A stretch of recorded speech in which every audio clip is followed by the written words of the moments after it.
You've probably seen us all over the racing world and doing a lot of racing designs for events and race teams, but we also do a lot of stuff from small boutiques in small cities all the way up to Fortune 500 companies. Your brand deserves to be seen. We print on more than just shirts, hats, jackets, bags, and much, much more. Custom corporate branding starts here.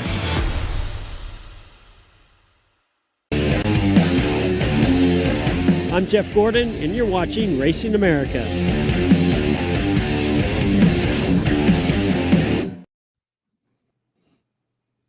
Well, there indeed, we are live.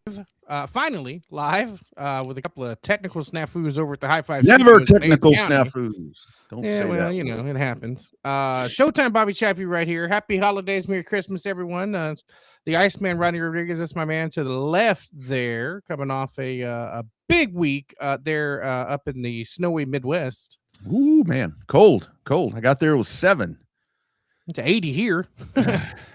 Yeah, I tell you, man, the whole Christmas thing, it kind of loses. Now, I mean, not totally, but when it's 80 degrees, I'm like, it's hard to get into it, isn't it? I know, man. It's like I walked out today, and our house stays really cold. I mean, we don't turn any heat on in here, so it's really cold.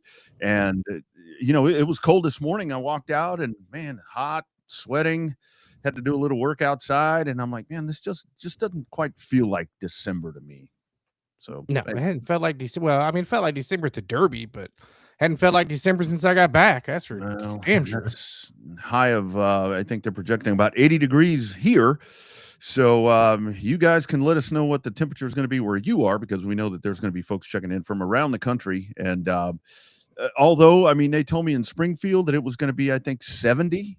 So, you know, for Springfield, Missouri, a 70-degree Christmas. That's pretty cold. That's pretty hot for them. Yeah, that's pretty warm. So that's what they'll be doing. But man, happy holidays, everybody. Here we are. I mean, we're to the end of the year, and 2026 is upon us. And let's rock and roll and get excited, and you know, finish this thing out with a exciting hashtag Real Race Talk program tonight. Yeah, well, I mean, it is what it is. I mean, you know, there's lots of stuff to talk about. As I try to working on trying to figure out which microphone or which mouse to use. So on the show tonight, we do have coming up, man, what a way to end last week. Just a horrible, just a tragic loss of life right there with Greg Biffle and his family. So coming up here in a little bit, Eric Wallace is going to join us. Great friend of the show, great family friend of the show. And there's actually a real cool story about him. I mean, that was kind of his start into NASCAR, was working with Roush and with Biff. So Eric's going to share some of his memories with us. Bruce Wright is the team owner in Texas that we're going to talk to bottom of the hour-ish or so. Some major changes coming to one of the most dominant. I mean, when you talk about trucks in Texas, they have been the team, you know, in the most recent past. So big changes coming up there. We'll reveal that. And then 7 o'clock, the big breaking news that happened about an hour and a half ago. The STEM schedule is coming out, Bobby. So we'll get a good look at what's going on with South Texas IMCA Modified Series. That one, I wasn't expecting that this morning when I woke up. And I got a text from Rachel. She's like, we're ready to go. Can we come on? I said, you damn right. You damn right you can. So looking forward to that. Yeah, I actually for once got to see it early. Yeah.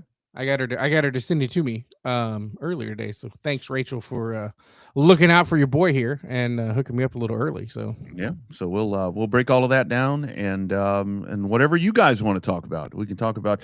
I thought about what would be really cool, but then you know it would drag out. We probably have a 6-hour show. Is like what should every racetrack in the south and central part of this region, what should they want for Christmas? But I think the list would be endless, on and on and on, if we started that, and it would probably get out of control. Number one thing would be an envelope of money. Number two thing, people stop bitching. That'd be the first two things that they want on their Christmas list. And maybe some, you know, weather that's not going to throw, you know, monkey wrenches into everything, but that's just kind of part of the deal. But anyway, just got a text from our man, James Cole. Of course, our show presented by On Demand Shirts. That is the official apparel provider of Revved Up, of many people. And again, I think that's one thing that we can kind of maybe wait and do that next week. But I think that one of the things in 2026 was the STEM series is one of them very much, that On Demand Shirts really becoming a force in in South and Central Texas racing to where, I mean, they're all over everything, and they're a major reason that tracks are succeeding and series are doing well, because they're really all in. They're not Jerry Jones all in. They are all into doing really cool things, and those folks should be applauded. All in. I thought Jerry Jones was just, knee deep in everything, knee deep in them honey holes. Well, he's knee deep in that. I noticed the other day when the Cowboys are getting set to play, what's he concerned about? Pato O'Ward and Jamie Little with IndyCar. So I guess that answers that question. I assumed that had to be somewhat of a Dallas Cowboy presentation, racing around right there at AT&T Stadium. But Jerry's knee deep in that one too, and there you go. Jerry's making money. Football team's not winning. Football team's going to be home for the holidays again, but Jerry's market. The football team might not be winning, but there's plenty of Dallas Cowboy T-shirts underneath them Christmas trees. There's plenty of. Granted, they're on clearance now. There's plenty of the Dallas Cowboy shirts. There's still plenty of shirts underneath them trees. Plenty of Cowboy shirts in this house that I've bought. I mean, there's Dallas Cowboy helmets all across the back over here that I have purchased. So that's what it's all about for those guys. But I'm getting pretty excited about that race. I still wish that IndyCar was heading to TMS, because I think that's an oval that just works really well for IndyCar. But the fact that they're going to be running around over there, although I will tell you that's going to be parking is not the most friendly when it comes to that place. Well, parking's not. There's 3 or 4 stadiums right there together. There ain't parking for worth anything. Yeah, all the parking lots are going to have all the spectator stuff, food and vendors and all kind of stuff. People are going to be clamoring to get to the Walmart. It used to be across from Jerry World, yeah. Way back when that place first opened, you could sneak your way in there and go shopping at Walmart for about 10 hours, and they'd let you park in there. But they wised up to that now. But it's gotten even tighter down there. So I'm sure that they've got a plan in place. But I still wish that it was a TMS thing. I'd like to see if they were going to be down there. I'd like to see them do a race on the streets of Arlington, as they say, and then a TMS oval race. I think that'd be pretty cool. Yeah, I mean, we thought it was crazy when they had 2 races in Texas, one at TMS and one in Houston, back-to-back weekends. But yeah. Well, IndyCar still clamoring along there. What are they right now? The number 3 ranked, number 4 ranked, most watched series in the United States, behind the Cup Series, the O'Reilly Series, and hell, I guess, and they're one ahead of them too. I think there's one ahead of IndyCar still. So maybe that'll generate some interest. Yeah. Maybe that'll generate some interest for them. But anyway, we can touch on the NASCAR lawsuit. That, of course, was settled as well. I haven't seen a lot of financials of that, but I'm not really. I don't know. Ever since all they announced outside that courtroom is it was beneficial for everybody, and that's it. We hadn't seen anything since then. Yeah, and even heard it other than Denny Hamlin talking a little smack about telling all the homers to, he's getting wants his payback slips. But I mean, other than that, we hadn't heard much of anything about that lawsuit since they came out and said it's over with, it's done with.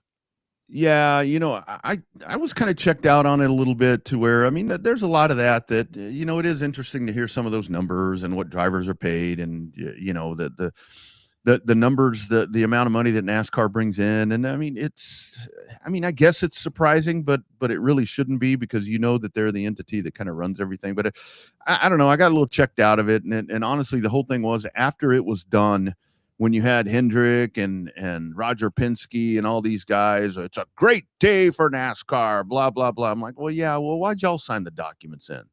If you guys are the pillars, if you guys are the benchmarks of how everything's done, how come it took these new guys to stand up and do something? You guys sat there on your thumbs being company guys. I don't know. That irritated me a little bit. Well, I don't know. It's still rocked the foundation of the sport, because you and I both have had people that never talked to us about NASCAR calling and texting and asking us in person, why is Michael Jordan suing NASCAR? Because it started making national headlines.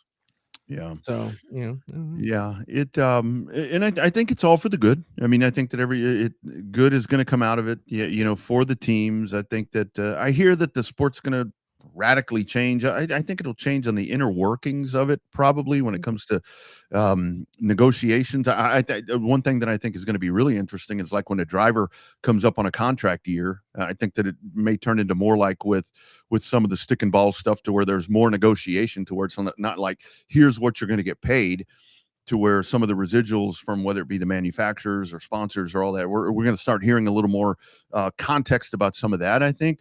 But I think the on track product, I mean, we get the date, or I guess we get the Bowman Gray, and it'll still come up, but I don't think that it's going to be anything. We're going to see anything major till 2027.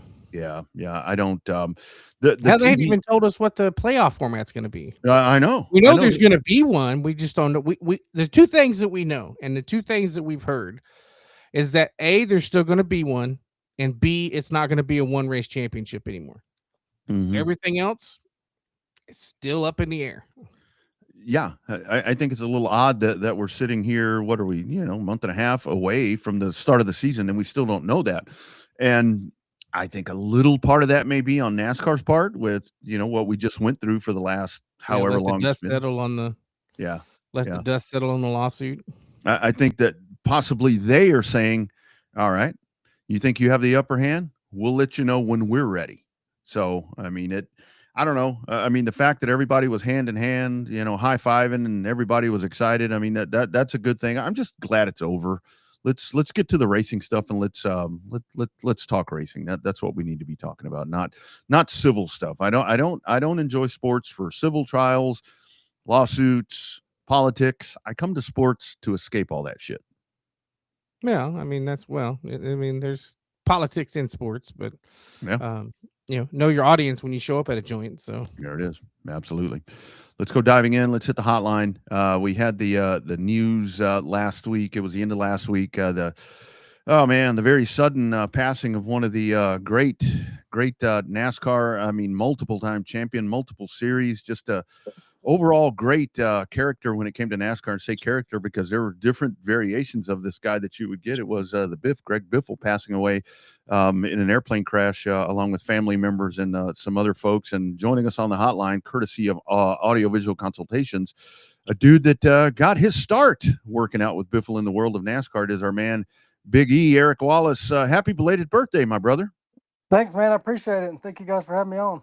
Absolutely, man. So you guys go burn the town down last night for the birthday, or are you past those days? I'm past them days. They got the gray hairs and getting a little older now. Absolutely. No doubt about it. They didn't stop us at the Derby that one year, but that was 5 years ago. There's a lot of changing in 5 years. So, you ain't lying. So talk about it, man. Tell us about it. What you been up to lately? It's been a hot minute since Roddy and I talked to you, but we'll get into Biff here in a minute. But tell us about what's been going on in your life, man. Yeah, so we did. I did a lot of late model stock racing this year. We ran at Tri-County and Anderson Motor Speedway in North and South Carolina. We ended up third in the points at Tri-County, which is pretty successful because their limited division there is pretty stiff. I mean, we average 20 to 25 cars a night with some car store teams that are mixed in there with it. So to finish third in the points there was pretty good. We did that, and then, my brother-in-law, Kyle DeBow, has been running the Crown Vic, so we're busy with that, and won the championship with that at Tri-County. We did that this year, and then we finished it off with my house catching on fire and burning down, so went from one extreme to the other. I'm glad you brought that up because I was going to avoid that if at all possible. But so that's a very Wallace move, and I'm going to make light of this because we're family here, so we can joke around about it. That's a very Wallace move that you're out there racing your asses off, and the house burns down, man. That another story for the books there for the great racing family. Man, it's crazy. Like I don't wish it on anybody, and I hope nobody has to go through it because it's definitely been a whirlwind of the last month and a half. But we were actually at the racetrack, and I was actually getting ready to race. Whenever every driver has some kind of ritual they do before they get in a car, whether they realize it or not. But mine is always from my NASCAR days was before I go. I jumped out in front of a car for a living for so many years that mine was always texting my wife.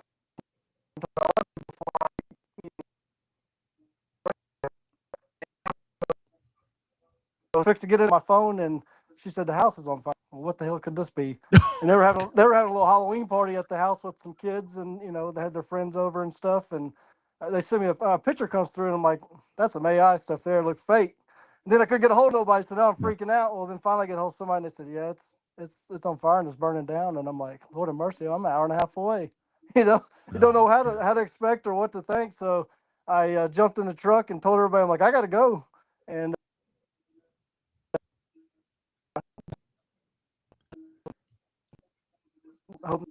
So you didn't run the race. You actually left? Yeah, we didn't get to run the race. Like, it was literally our time was up to race. Okay. And when I saw that, I'm like, I got to go. So when I got there and I got to the house, there were so many fire trucks. There were 38 fire trucks and 15 tanker trucks of water that was trying to put the house out. I had to run a mile from my driveway to get to my house. And then I get there and I just see all these kids and my wife sitting in the grass just watching this house burn. It's just, like I said, it's something I hope nobody ever has to experience. It's horrible. And when I think, we lost everything. When we left that night, the kids had a Halloween costume on. My wife had a Halloween costume on. No shoes, no socks, and got my truck. And that's all. Oh, it's horrible, man. So sorry to hear that. So, but at the end of the day, everybody was fine. Kids are ready for Christmas. Everybody's healthy, and things can be rebuilt, things can be replaced, and everybody's safe. That's the main thing. So. Just got to look at the positive end of it all. Absolutely. So obviously your year ends on that note, and then obviously last week you get the devastating news about Biffle. Talk about some of the good times you had, because I remember back, years ago, you and I were both a whole lot younger, and I had to stand on a case of Red Bull next to Sean Pete to be able to be the same size as you guys were at the radio booth at TMS, man. So talk about some of them good old days. Actually, start with how it got started. Like, how'd you end up at Roush, and how'd you end up on that team? Yeah, so I started at Roush in 2007, and just knew somebody that knew somebody, and got me into the door. And I basically was up front with them, told them, hey, I've been around racing my life, didn't know much about it, but here I am, ready to go. So I started in working in the finish fab shop, doing crush panels and hanging bodies and stuff. And at the time, Greg Irwin was a crew chief for Biffle, and they were looking for some help on the road and behind the wall and stuff like that. And I told him, like, hey, I'm willing to go travel with you guys. So he took a shot on me, and that's where I really kicked off my racing career in NASCAR, was on that team. And at the time, I really didn't realize that was was just the people on that team. And you don't realize it until later on, until I was thinking about the other day after I heard the tragic news. I was like, man, that was the team. Like, from 2007, 2010, like, we were family. We weren't just a team, we were family. Like, I still talk to probably 85% of those people there all the time. Like, you didn't realize it back then. You thought you're just trying to push your way through, trying to make become somebody, and didn't realize that those people there, that we were all that close, and it was just such a good team that we had. And we won several races together, and I think we could have done better, but unfortunately, at that time, Ralph Fenway as a whole was struggling, and then they started breaking us up, trying to make the teams better, and it just didn't realize how good that team was back then. Yeah. Eric, one of the things with Greg Biffle, just in the conversations that I had with him, and I posted this on social media, to where it's like, I talked to him several times. It was very rare that we talked about racing, because it was like we talked about pets, we talked about family, we talked about whatever. Here in the later years, once he kind of stepped away a little bit, we saw that humanitarian side a little bit more, where he had the time. Kind of talk to that part, because the Greg Biffle that we're remembering right now, that truly was Greg Biffle. That's no facade. That is that dude. He just genuinely cared for people. Yes, exactly. I mean, he was just a very curious person. Like, he would walk through the shop and he would spend 30, 45 minutes on my toolbox, just like, hey, what's this? Why are they doing this? Just curious of what's going on, and just wanted to learn about it. Everything was just, everything intrigued him, and it was just, he was very interested in stuff. Now, I mean, I'm going to be 100% honest with you. Like, he was a fierce competitor too. Like, Yeah. I don't know if you ever heard Kyle Busch on the radio, but they ran a close race. Yeah. There was times that we've been fired several times on the radio, but listen, at the end of the day, if we raced on Saturday night, you better be at his house by 11 o'clock on Sunday morning, because that boat was fired up and he was taking the whole crew on the boat, and we were spending all day at his house. So, I mean, it's just the way he was. I mean, he was just a fierce competitor. He wanted to do good. He wanted everybody else to do good, and it's just, he just expected 100% out of everybody because he wanted to give you 100%. But like I said, at the end of the day, I mean, tell how many times we've been to his house and just hung out and. Yeah.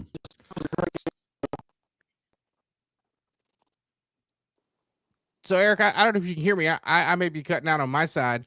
You're probably a little young to remember the good old days that we talk about at Longhorn Speedway, but talk about taking each win with Biffle and with Roush as a whole. Like they always say, enjoy every win like it's your first because you don't know when the next one's going to be. Talk about that. Walk us through some of that mentality. Man, I preach that I preach that to my brother-in-law. I preach that to anybody that wins races, and especially when you get on a winning streak, I'm like, you better act like that's your last win because you never know when your last one's going to be. I mean, I get people tell me all the time, man, when you win in Victory Lane, it's a party. I'm like, hell yeah, you don't know when your last one's going to be, so we're going to celebrate it right. like it is our last one. It's going to celebrate like it's our last day on this earth. You don't know. So I mean, and that's the way Biffle was too. Like I said, we had tons of parties at his house, and especially if we won, boy. I mean, we'd have parties at his house, and then the next day he was taking everybody for ice cream. I mean, it was a week-long thing. So he was taking everybody to the bar on a Wednesday. I mean, it was all week you were doing something if you won a race. And people, it's like a lot of the newer folks that they don't realize, Eric, that with Biffle, I mean, that dude was a truck champion. That dude was a Xfinity, O'Reilly, Busch, whatever you want to call it, champion, and so close. You guys were so close in the Cup Series. When it comes to like the trifecta, where people talk about how that's never happened, in my opinion, that's the guy that should have gotten it. That is the guy that should have had the 3 championships.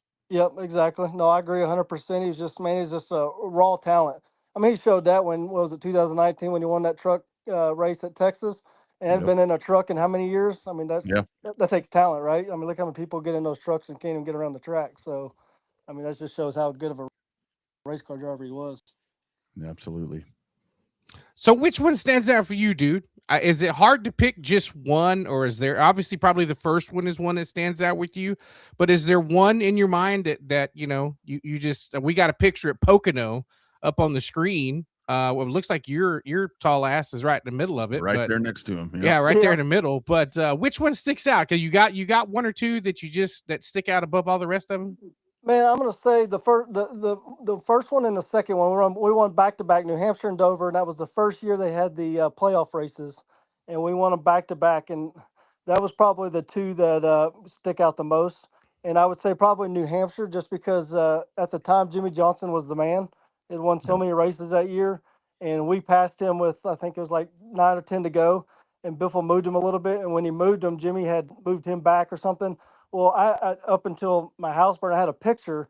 Biffle's got his hand out the window, giving him the middle finger, and the car sideways, and we won that race. And it was so cool because Biffle had that picture printed out on and put in a frame for everybody. And that was just, always thought that was the coolest picture I ever had. No, man, that's great. I remember one time it was at TMS, and it was probably kind of a homecoming win for you. It was just a breezy ass night. And it was just nonstop. I think there was one caution out of 334 laps, and that was for a hat that had fallen out of turn number 4.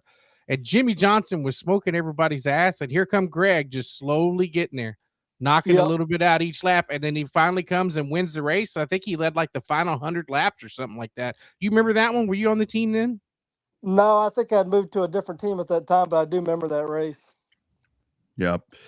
Eric, you kind of mentioned something there. I mean, it is a team. This is a team sport. And I know that everything has kind of evolved now where there's a lot of moving parts and pieces, but you guys, you all become family, but it really does take where you have to, you really feel kind of talk about, so you make that move over there, you become part of the biggest motorsport in the country. And then you have essentially Greg Biffle is the leader. I mean, because that's the guy that you all are working for. Talk about working with a guy that just embraces people, because that had to be for you. I mean, you were very young at that. I mean, not that you're old now, but you were very young at that point. But to fall into NASCAR or to work your way into NASCAR and then get into a situation like that with a dude like that, man, that had to really propel your career forward. Yeah, and like I said, I was young at the time and didn't realize that that was my stepping stone, and that's what really made me successful. As NASCAR was, somebody like Biffle that expected 110% out of us, and then you had, Greg Irwin. I mean, look, we even had Marty Lindley was on the team with Yeah. me. He was a front end mechanic at the time. Just there was just so many good people on that team that I didn't even realize that I surrounded myself around that made me, you know, successful in the NASCAR part, just as far as not just working on them, just as a person in general, as a hard, nosed racer. Uh, and that's what that made that team successful. Was it wasn't a bunch of engineers. There was just a bunch of racers on there. I Yeah. don't like to bash NASCAR or anything, but the last 5 or 6 years has kind of been engineered based and pushed and just became more corporate and politics involved. Where back then it was just racers. We were all just there to win, and Yeah. and that's what the thing was. Biffle pushed us to win races. Yeah. I think you touched on something right there it's kind of like the discussion about the good old boys are gone, and Marty still being the crew chief in the O'Reilly series and won all those races with Connor Zillage, but I think deep down some of those the good old boy mentality and some of that stuff will outthink a computer every day when it comes to analytics and stuff on 2 tires, 4 tires, when to pit, when to not pit. So I think that it's gone a little bit, but I think that good old boy mentality is still there with a couple of these old school guys. Oh, I agree 100%. I mean, you think Marty Lindley's got any engineer experience? No, he's just a racer. I mean, Rodney Childers, you think he's got engineering experience? No, he's just a hard-nosed racer from the Carolinas. It's just all they know is Yeah. race cars and the common sense of them. I mean, at the end of the day, it all revolves, right? I mean, what we did back in the 80s and 90s, it always comes back. So, I mean, it might come back a little different, but, the stuff comes back. So these guys Yeah. are just Absolutely. Yep. So lastly for me, Eric, I mean, kind of to sum it up for you, Greg Biffle, in just a few words. I mean, you hear humanitarian, you hear hard-nosed racer, and that's a whole thing, because those are 2 very different extremes. I mean, the lasting memories that we have of him obviously was during Hurricane Helene with the tremendous work that he was doing there. Not for fame, not for anything. He was doing this shit, and people happened to figure out what he was doing. Let's kind of sum up what Greg Biffle was. Other than just a badass car racer. Yeah, no, like I said, he was good at people. He put his money and tried to help people. He didn't, just try to, keep it all to himself. He tried to help. He had animals to, the hurricane deal. I can't tell you how many businesses he had to try to help people, and I mean that just shows that he did that. Shows where he was at in his people, and that's where he was at. And I mean, if he, with him dying, I think he would say he was successful in what he wanted to do. I mean, he wanted to help as many people as he could, and that's what he did. Yep. Sad day. Sad day indeed. I don't want to leave on the negative, but no, go ahead. Well, I was just going to say, with the tragedy of the plane crash, when he was going and doing all that stuff for the hurricane stuff, I was worried about him because he was driving his helicopter every day back and forth, dropping supplies off, saving people. And I'm like, man, I hope he is, maintenance in that thing, or, doing the right things, because he was just, every day he was going back and forth. And Yeah. I was worried about him back then. And then when this happened, it's like, man, that's just unbelievable for him to do all that stuff. And then something like this happened. Yep. Go ahead, Bobby. I'm sorry. No, it's good. I don't want to end on the negative, but I will say, Eric, every time we talk to you, I come back to the roots there at Longhorn Speedway of Marianne, your dad, the Duke, and I finally heard that story about how that came across.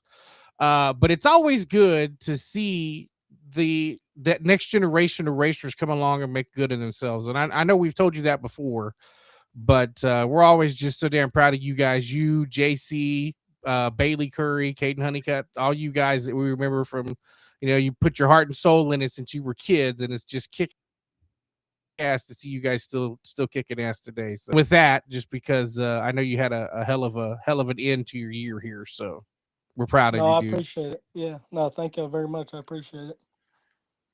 So I guess not the most important part, but so if the house fire happened and you were at the track, so I'm assuming your race car is okay. So that means you will be racing here very, very soon, I'm thinking, in 2026. As soon as we can get this house built, yes, sir. You know, my All right. dad is itching to get that thing out there. That's why I brought that up. That's why I brought that up, because I figured he would be all over that. So great memories right there, Eric. Well, like actually, Bobby. hey, Eric, you know you're right, because there's a couple of times I put Rodney in some interesting AI pictures, and your dad would send me a message. Oh, my Stop God. doing that. Don't bring that AI shit into this. You should send my mom a text and ask her if she can send his AI picture that she made for him yesterday. Oh, we need that. Yes, we need that. And I can't begin to tell you the messages I get from Jake, where he's like, "You look like a," I won't say, but it's like, yeah. That's good. Yeah, old tell my Jake. mom to Good hook old you up. Jake. She'll take care of you. Then you got something to go back on. Love it. We'll do it. All right, man.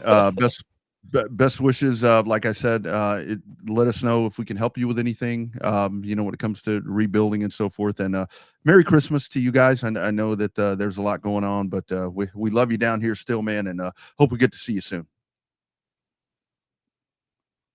Thanks. I appreciate y'all having me. And like I said, keep the Biffle family. And then Nicole is ex. That's terrible that, that was her.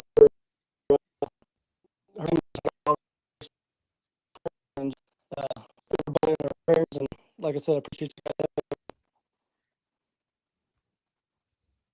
Absolutely. All right, man. Be well. We'll talk to you soon. You bet.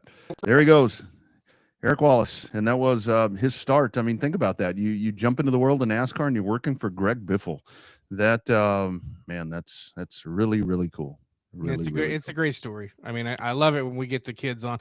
I mean, you remember him from sleeping in his bed, partying with. I mean, spending quality time with Jake and them over there. So it's cool to see. Like I said, it's like I told Caden at the Derby when I saw him. I said, man, I said I'm not taking any credit, but I said it's so cool to know that we told everybody you were going to be the next big superstar, and here you are making us look good. So yeah, I tell you, man, it's funny how soon they grow up. I remember, when I started racing at Austin, I would see people where it's like, I remember you in the stands as a little kid, and I'm like, yeah, it was, but now it comes around, full fashion like that, to where it's like, geez, but time flies, man. Time really goes by fast, doesn't it? Shit, Bobby.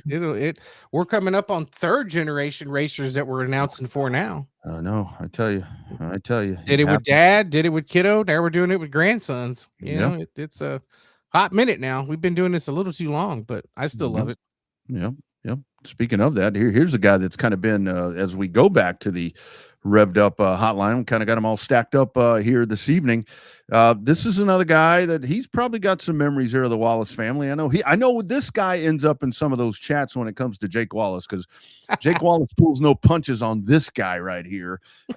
This is mi hermano up in North Texas. Now it is our man, the captain, Bruce Wright from Jake Wright Motorsports. How you doing, buddy? I'm good, Rod. How are you? I'm trying to get my camera rolling, but it won't. Hey, as good as you look, you need to be on camera, because Basis for radio, man. You're looking good, man. You're looking good. How much, dude? You're slim, trim, and you look like you're in fighting weight right now. I'm down to about 195, 200. My man.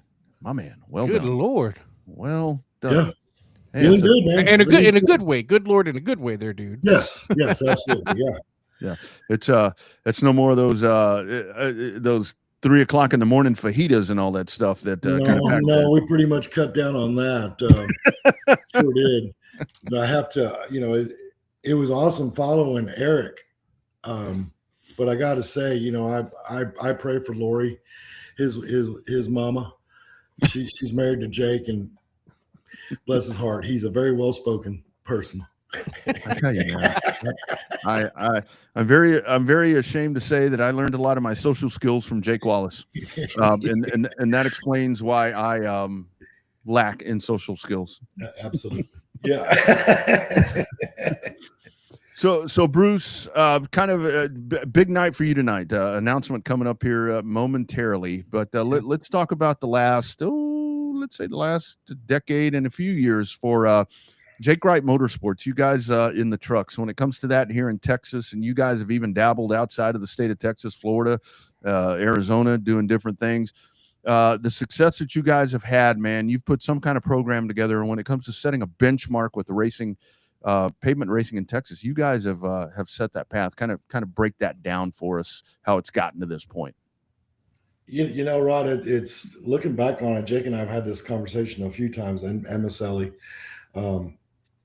You know, going back when we started, you know, I attribute a lot of this to actually my wife, Miss Ellie.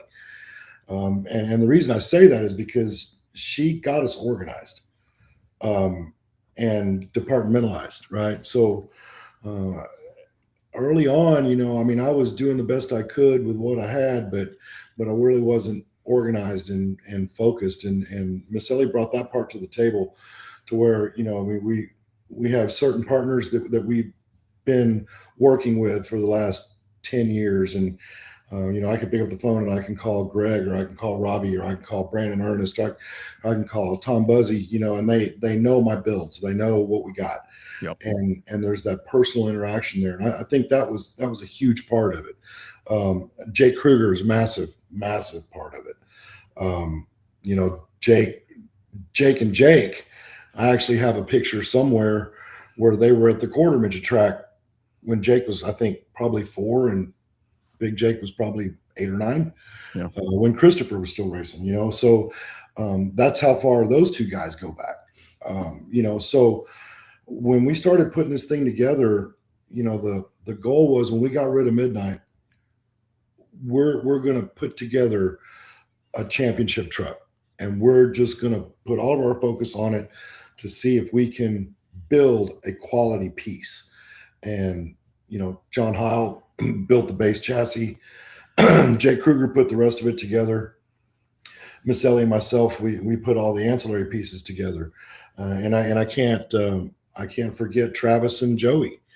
Those guys have been mainstays. So, you know, you talk about team with Eric, I mean, much smaller scale, but yeah, as far as how we put it all together, everybody has their job.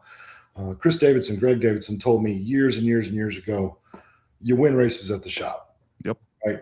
Some of the most dominant races that I can remember us being a part of, when we got to the track, we really didn't do anything. We were all laying in the trailer floor taking naps. Yep. And it was just that good, right? Here the last couple of years, it's been hard. Yeah. It's been hard. I will say this: there's some guys, there's some kids out there, some young guns in the trucks that they're thirsty, they're hungry, and they're fast. You know, this past one, this last championship was probably my proudest, because if you would have asked me middle of the summer, hey, you guys going to go for number 4? There's no way. No way. We are not even a little bit close in the ballpark. We're just hanging on by a thread. And certain things happened in certain situations, and then all of a sudden we won a race. But I got to tell you, that last race of the season, I had a points list up in the tower. Okay, this is where we need to finish, and this is where Carson can finish, and we can still win. And I think it came down to we were +1 in points. Yeah. So I'm pretty proud of this one, just because it was probably the toughest. Yep. So Bruce, before we get into the big announcement, let's talk about Logan for a minute. I know you're proud with this next generation, but what's it like racing with your grandson? So that's a completely different dynamic, right? The quarter midget club has lost their minds. There's a bunch of them that are on listening right now. River City, Austin, they elected me the president, so I'm the president of the quarter midget. I can't believe that shit. Can you believe that? when you text me that, I'm like, oh my God. Yeah. It's like, y'all really don't want to do this, but okay, we're gonna give it a shot. So, and Miss Ellie's the secretary, so there again, well, the that's organizational deal. She's keeping me, and Jake, I believe this, Jake's tech. So, but so you know, the whole Logan thing, right? I mean, I guess he was about 4. He would ask me to pull up YouTube, and he just wanted to watch quarter midget. That's all. Quarter midgets. And I mean, he would watch for hours. Yeah. He saw some old videos of his dad and some, of course, there's pictures everywhere. And he wanted to know how he could start. And neither Jake or I, we weren't really sure how this was going to go. And the kid has really turned it up, really turned it up. So this coming year for Logan, we ordered him a brand new car, and he'll be running a Junior 160. So that's a bigger motor, a lot more power. Still got a restrictor plate because of his age, but it'll get his attention. Because he's been bugging me and Jake about pull the restrictor plate, Pops, let me go. I want to go. And we did. And it scared me a little bit at first towards the end of last year, but he had pretty good car control and it was pretty quick. So Jake and I decided to do it. And now little brother Liam, if he gets his wish from Santa Claus, there may or may not be another one under the tree. We'll have to see how Santa comes off with that one. So yeah, just like that, I'm going to have 3 of the damn things.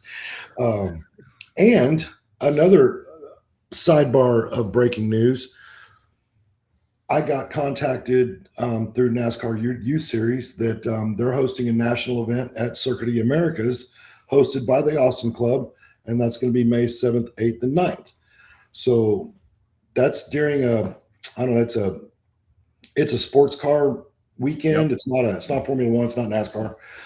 But from what I'm understanding, they're gonna set our racetrack up somewhere in the middle of COTA. I'm not exactly sure what the layout looks like yet. Love it.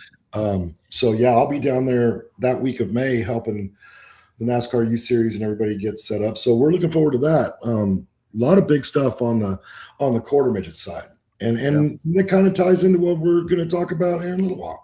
Yeah, and that really, that's a great segue, dude. You need to have your own program here because you built that up perfectly. I can't figure out how to turn my camera on, so that doesn't work. Hey, that's okay. That's totally okay. You're doing a great job, man. So that being said, Jake's going to be busy. You're going to be busy. That truck is very sought after. I know a lot of people. I've talked to people where it's like, I would love to buy that 48 truck. I'm like, well, it's not mine to sell. Right. I could sell it to you, but you're not getting the truck. I'll take your money, but you can't get the truck. They know we're homies over here. So let's break it down, man. What happens with that vehicle in 2026? So we're keeping the truck, and I everybody knows that we're building a modified, and the modified is, I'm going to call it probably 50% done. It's getting a body right now. We still need some pieces, parts for it. We may or may not make the first race, but that's okay. We're going to be a rookie again, which Jake and I are both kind of looking forward to, right? It's no pressure. Just go out there and learn it at our pace, because we're going to be really busy with the quarter midget stuff. So having said that, I've had several people reach out to me, and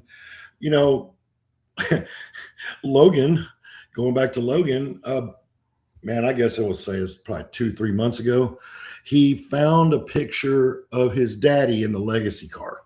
Yeah. I don't know, Rodney, if you guys remember, we had to weld pedal extensions on his pedals because he was so small, just so he could operate the pedals. Yep. Well, Logan saw those.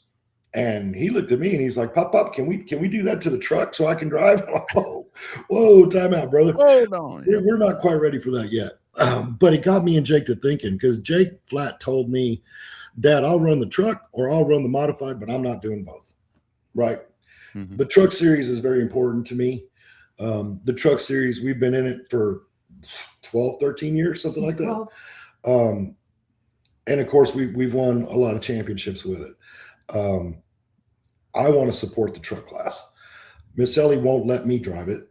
Mm-hmm. So we're like, okay, as a family, we're like, what are we thinking? And I never got a call. I was waiting. It was one of those things, and I'm sorry. I know.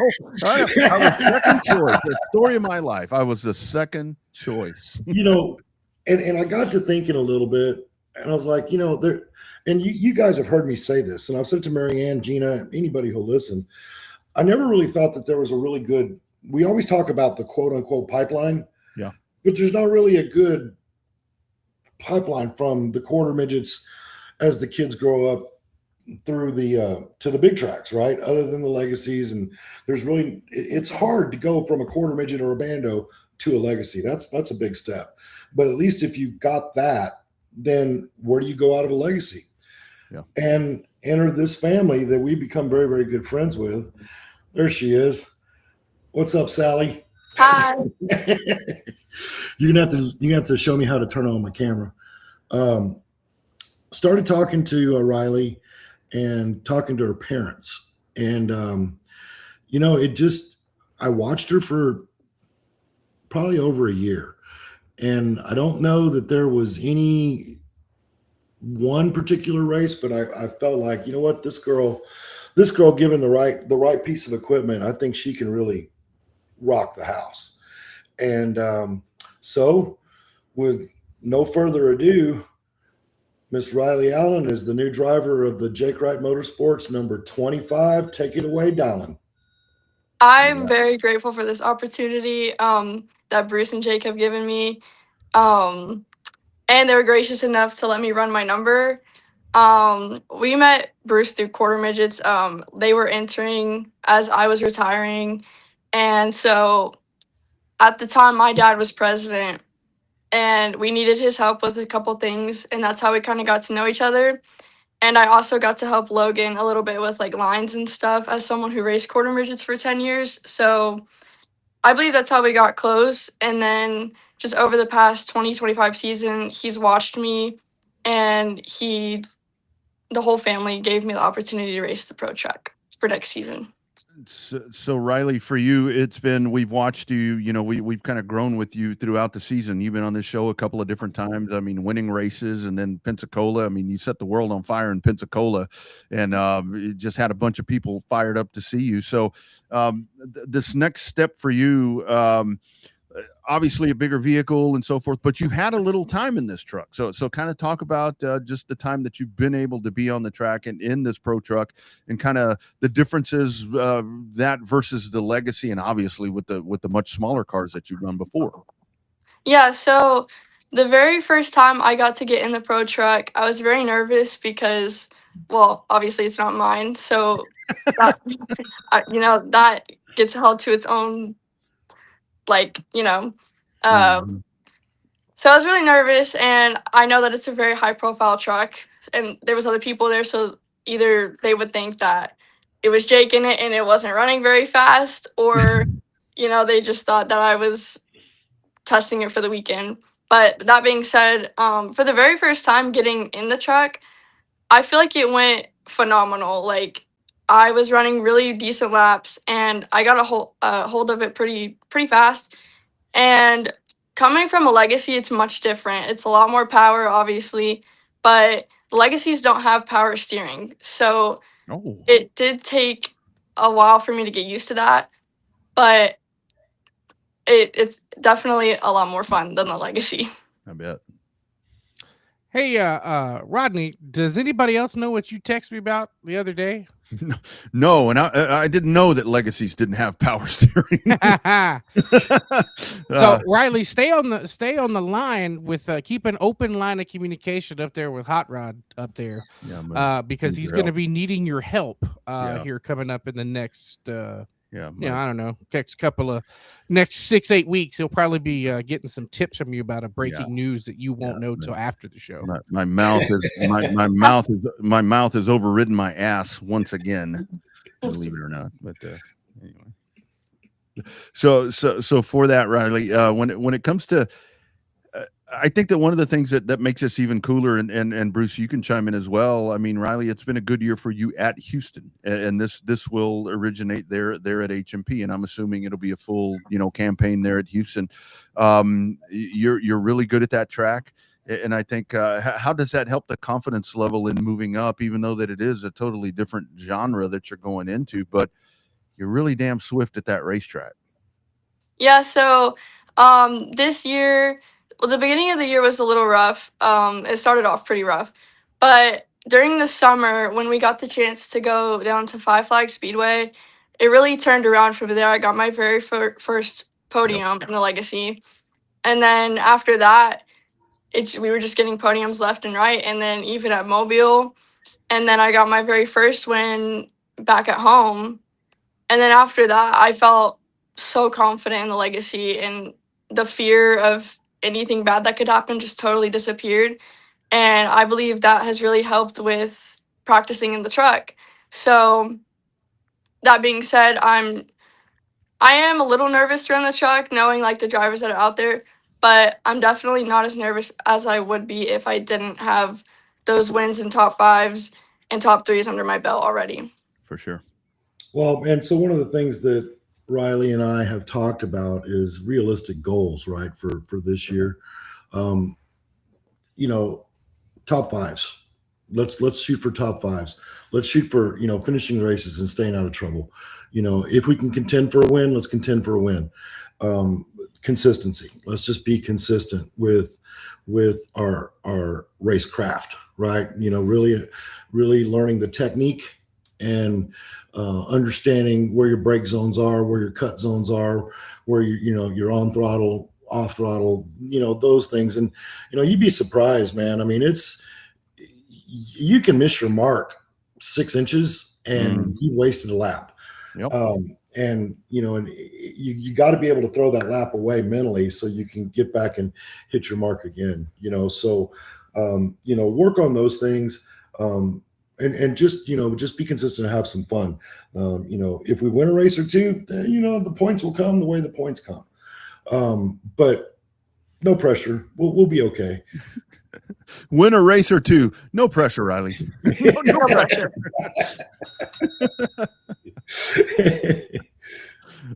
I mean, when it comes right down to it, though, talking with the family, there's quarter midget ties, and this is what I'm really passionate about. Their family spent a lot of years in quarter midgets. I grew up there. Both my boys did. We're doing it again. Supporting the truck class, supporting HMP, supporting the little cars. I never ever thought that I would be wearing this hat here, especially at this stage of my racing life. And yet here we are. So I'm really looking forward to 26. It's going to be busy, but it's going to be a lot of fun.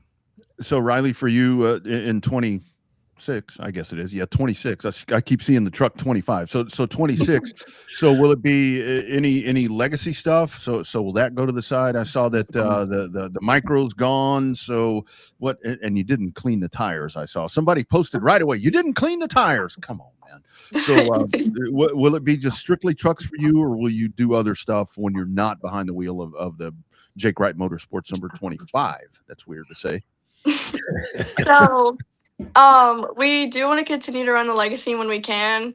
We're not going to be so hard on local points, but we definitely want to go back to Mobile. And if Five Flags has another race with us on the schedule, then we definitely want to go back there. Just really racing when we can, when it isn't going to interfere with a race weekend with the truck. Mm-hmm. But yeah, the micro is gone. I had a year of dirt under my belt. It was fine, but pavement is my strong suit, and we just couldn't really do both anymore. So I went ahead and chose what I was better at. And the person who bought it is also a retired quarter midget racer from RCQMA. So it's good that it went to someone that we know very well. Love it. So Riley, put it on your schedule now. You might want to keep your options open on March the 13th and 14th. Just so you know, we'll have some more breaking news about that particular date later. But just keep your options and openness open there on March the 14th. Okay. So you got me and Miss Sally scratching our head. Like, what the hell's going on March 13th and 14th? I'll fill you in. 10-4. I'll fill you in. So guys, this doesn't happen. And again, Bruce, I love what you're doing here to where, because I knew if you guys were not going to be actively competing, I knew you would never sell that truck. I knew you would not. The pride that you guys have put into that thing, I knew that piece would stay with you guys. And I love how you're, offering this to Riley. That kind of stays right there in the group. So, sponsorship. Do you guys have partners on board? I see some stuff on the livery right there. Livery is fancy for paint scheme. Yeah, but, and we talk about that, right? So none of this stuff happens because I'm independently wealthy, because I am not. But Siddons Martin Emergency Group, and they've been with us for 8-9 years. LT division showed up on the scene, I guess it was last year.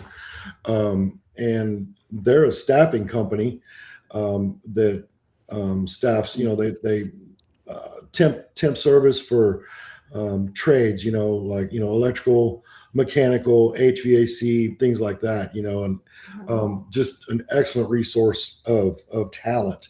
If anybody out there needs that type of talent, get with me. I can get you some manpower, no problem. And then, of course, my favorite lawyer, the Moore Law Firm, right? Those guys, they've been with me for the last 6 or 7 years. But none of this happens without Kruger Motorsports, BMF Shocks and Chassis, Robbie White Race Engines, Spring Carburetors, Buzzy Performance, and Ernest Performance.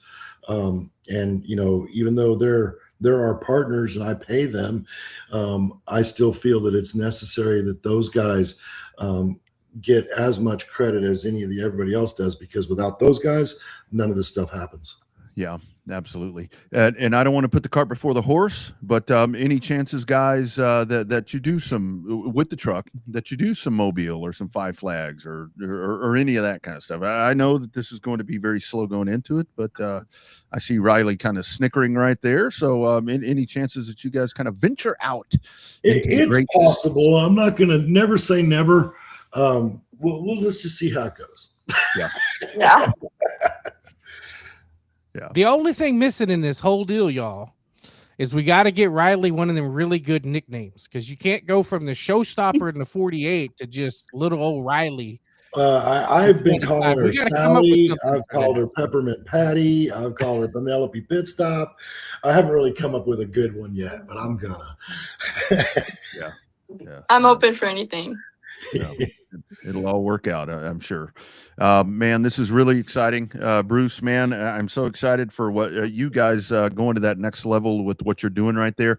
You, my man, are what we need more of, that just kind of keeping the sport alive, to get the youngsters. I mean, look at the driver that you're talking about here with Riley. I mean, she's kind of working her way through the ranks, and it's so important that this happens, and people get on their soapboxes and want to piss and moan and bitch and complain. Sorry, Riley, about racing all the time. But man, you got to continue to give back to this thing. And that's what you guys are doing, and passing this truck on to someone that's so worthy like this, man. This is a great story. I'm excited. Well, it kind of real quick before we end, it goes. I was telling a story of my father last night when I was talking to the Allens. Back in the mid '80s, early '80s, I was winning races all over the country, and frankly, I was a little full of myself, right? And my father always had a way to knock me down a peg or two, and he pulled me aside one day, and he pretty much told me, he's like, "Nobody gives a damn about you, boy." Yep. And I was like, "What do you mean?" And he said, "Nobody cares about you. You think you're the show everybody worries about and cares about the 5-year-olds." And I didn't understand that in those days, but it took me until I had my own kids to really understand and accept what my father was telling me. And he's right, because without the 5, 6, 7-year-olds starting out in quarter midgets, there is no Jake Wright, there is no Riley Allen, there is none of us, right? You got to keep them coming. So there's big track racing for tomorrow. Mm-hmm. Because the only winner that I've ever seen is Father Time. Mm-hmm. He's undefeated. He's undefeated. He is undefeated. So great stuff. I'm excited, guys. I think it's gonna be fun. Yeah, me too. Congratulations, guys. Keep me posted. Let us know how we can help. Riley, looking forward to following along with you in that 20. I like that. I like that livery that I was talking about there. So I got to get used to it too. I know. I know. It's still sitting in my shop with a 48 on. Yeah, exactly. All right, guys. Congratulations. Happy holidays to all the families, and let's keep in touch, man. Let us know how we can help. All righty. Appreciate it, Rod. All right. Y'all be You got good. it. Riley, take care, girl. Thank you so much for having me. I love being on your show, Rodney. Okay. And thank you so much, Bruce, and your whole family for the opportunity. It means so much to me. You're Excellent. fine. You're good. Excellent. All right, guys. We'll talk to you soon. Be good, brother. You bet. There they go. How about that? Carson Green's going to have to deal with Riley Allen now in the trucks too. That's going to be an exciting combination right there. That's a good combination there for 2026. Yeah, yeah, and I think the cool thing about it is I think with Riley is that she's not going to. I mean, it's going to be overwhelming. I mean, for her getting in that. I mean, it's going to be the first time they drop the green flag and there's trucks around her. It's going to be a little bit different, but she's not. She really does seem, and I think that's where Christina and their family have done such a great job to where she's going to take care of the equipment. And I know that Bruce has told her because she mentioned right there when she drove the truck, it's like it's not mine. I'm sure that Captain Bruce Wright has been something happens, we fix it. That's Just right. get out there and get after it. Yeah. All out, all to the wall, and then we'll deal with the consequences later.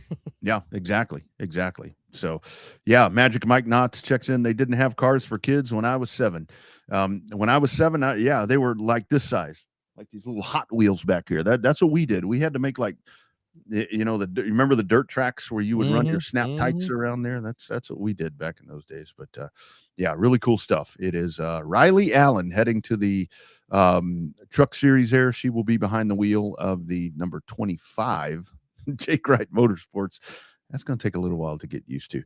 All right, guys, coming up, we are dropping a major schedule. The STEMS schedule, South Texas IMCA Modified Series. You're about to get that live right here. That's coming up momentarily. But what we're going to do is we're going to let you know one of the imperative partners in the STEM series. It's On Demand Shirts. You've probably seen us all over the racing world and doing a lot of racing designs for events and race teams, but we also do a lot of stuff from small boutiques in small cities all the way up to Fortune 500 companies. Your brand deserves to be seen. We print on more than just shirts, hats, jackets, bags, and much, much more. Custom corporate branding starts here. Precision, consistency. Just like in racing, these are our values of screen printing, embroidery, and everything in between. If it's branded, we can do it. On Demand Shirts, official apparel provider of many, many people, of Showtime Bobby Chaffee, of me, of Revved Up, of Dirty Air.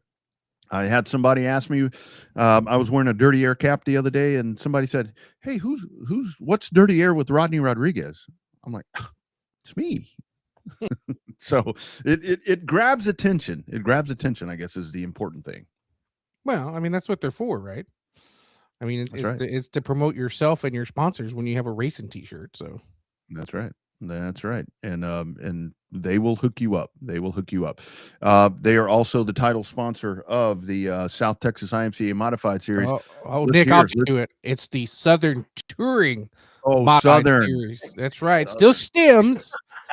No, I'm out of the game, guys. I'm kind of out of touch. I'm sorry, guys. I try to. No hard feelings at all. Hey, man, I'm happy to be here, guys. Thanks so much for having me on the show at such late notice. Things have been working, man. I tell you what, we have been moving and a grooving for sure. And I know you've got it. We are happy to have it, and we're happy to do it here on the Revved Up Sports Show with Rodney and Bobby for sure. Yeah, well, let's dive in, Nick. I mean, that's what people are tuning in for.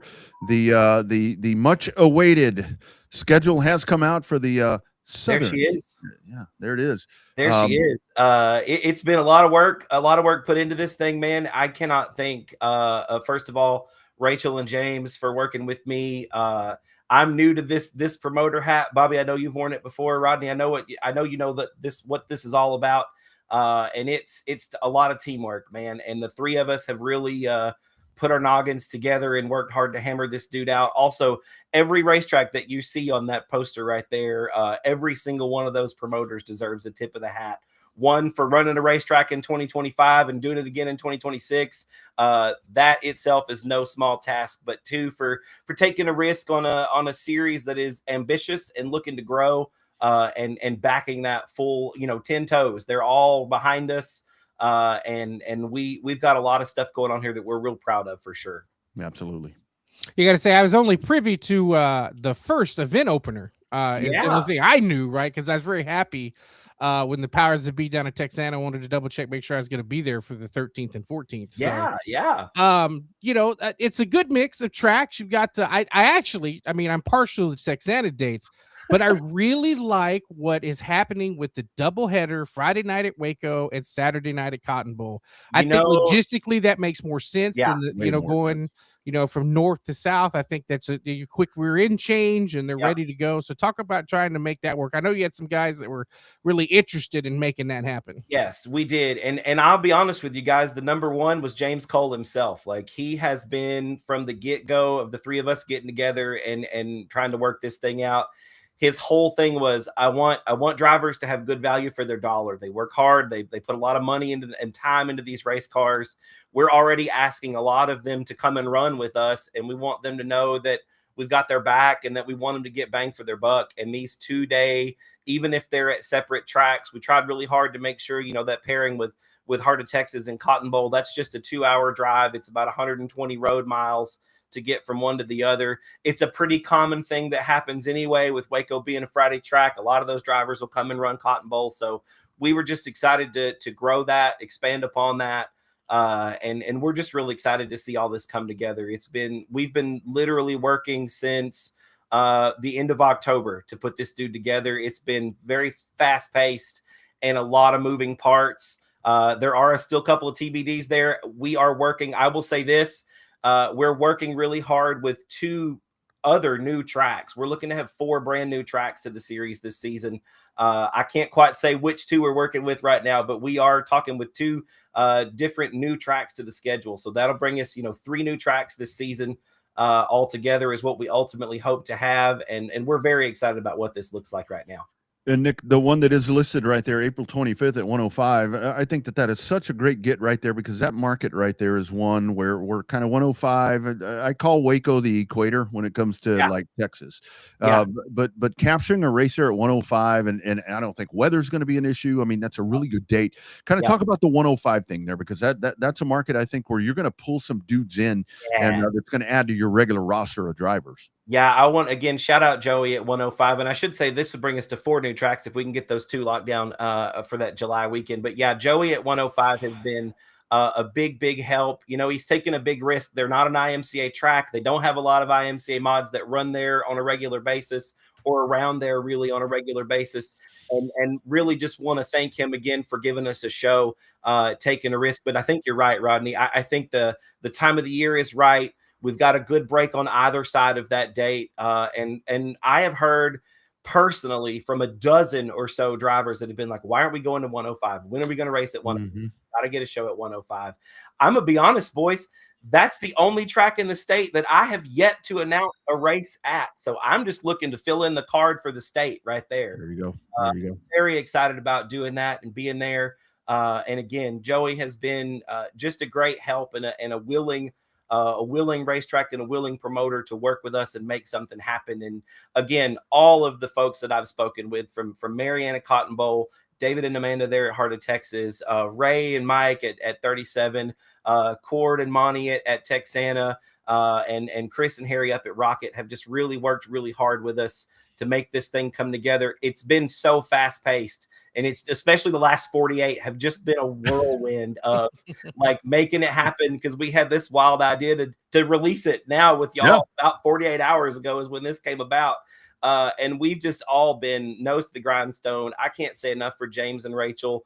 They're both, especially James, has just got so much going on. Rachel has a lot going on behind the scenes that so many people know nothing about, the work that woman does in this sport, in this industry.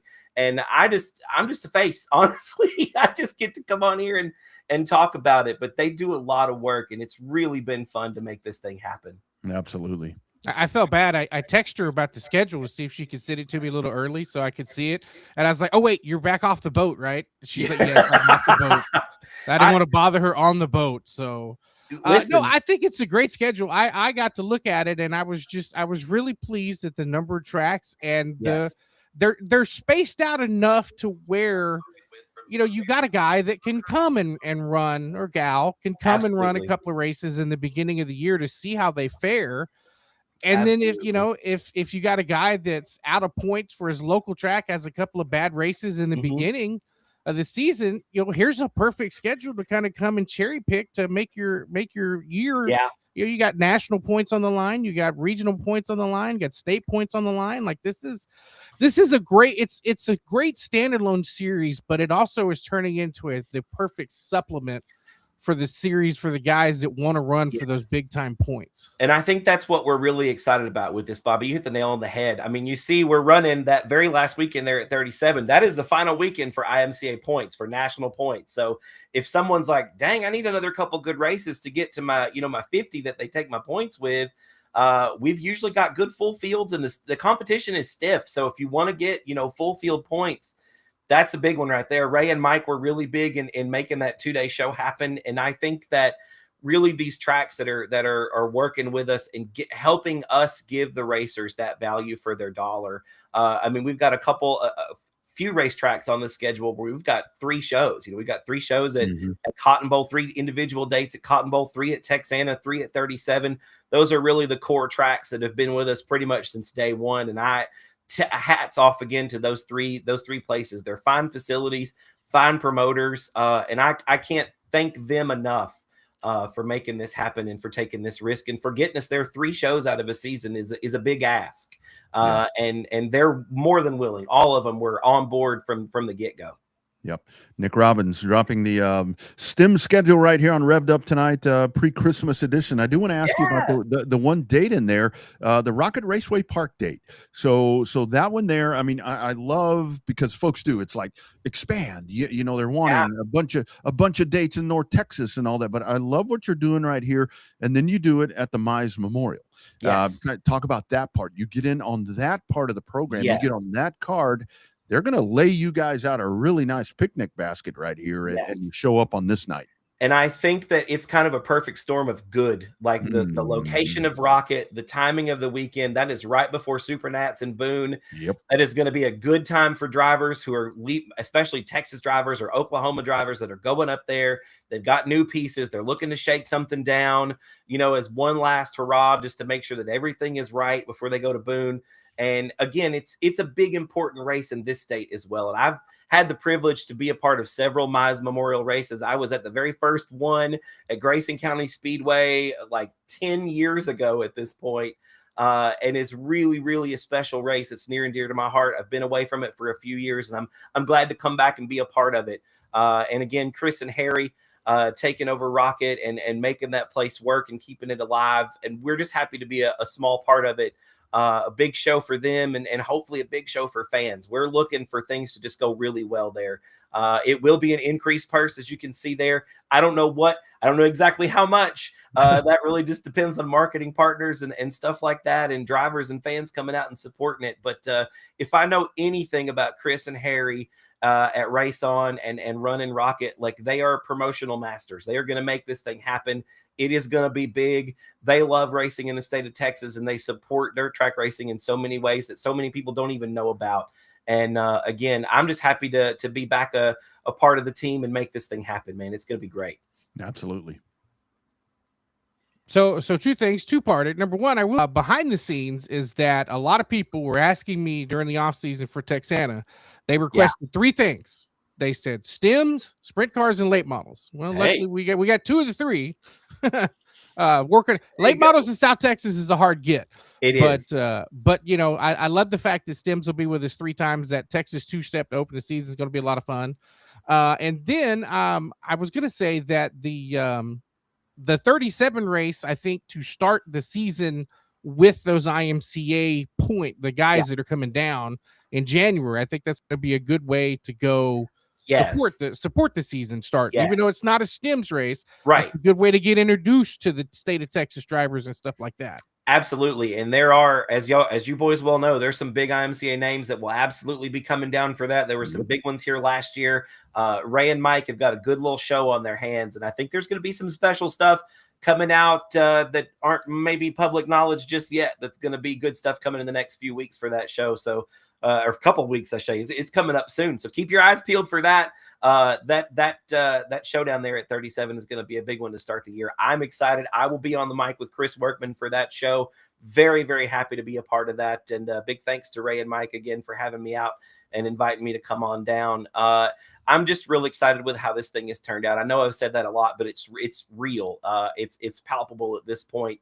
This was a big hurdle for James and Rachel and myself. And again, these tracks have really just come in clutch and really, have just wanted to work. There's been, I don't want to say clamor is kind of a crazy outdated word, but it's really felt that way. Like everybody has really been calling and asking, hey, when can we get you? What does the schedule look like?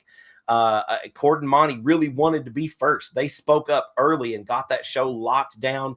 I've been talking with Ray. He wanted to kind of end the season with us as well, and was very instrumental in agreeing to have a 2-day show and put that thing together. What I think I love the most about the mentality that we've had is it's really teamwork. It's communication. Yeah. I have talked so much to so many of these promoters for the last 6 weeks, guys.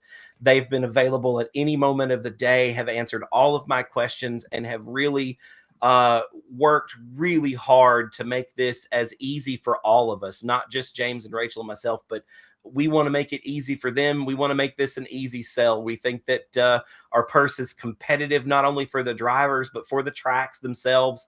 It's an attractive, appealing offering.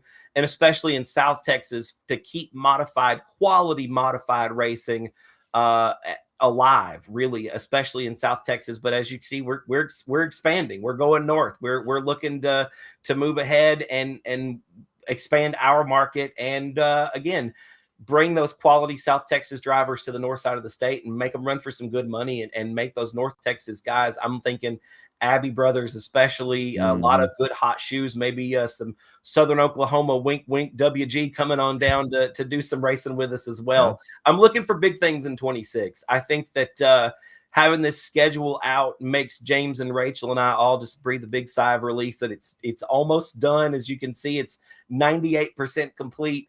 And we're looking to get her wrapped up here in the next couple of days to next week. So we're just really excited that it's all on paper, on the screen, and it's real now. We've been working so hard, but now it's real.